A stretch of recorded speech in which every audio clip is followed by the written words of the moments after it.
Objasnio je zašto zemljotres u Hrvatskoj nije povezan sa potresima u Turskoj. Potres magnitude 4,8 po Richteru zatrese u četvrtak posle 10 sati ostrvo Krk.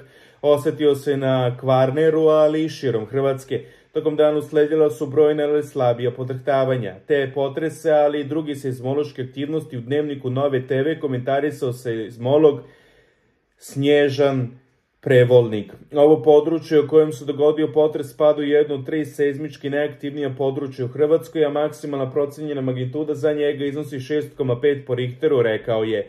3 najaktivnija područja Hrvatske. Također objasnio koje su najaktivnija područja u Hrvatskoj. U posljednje 3 godine svedoci smo da se aktivnost odvija upravo na onim područjima koje su po karti opasnosti od zemljotresa izdvojene kao 3 seizmički najaktivnija.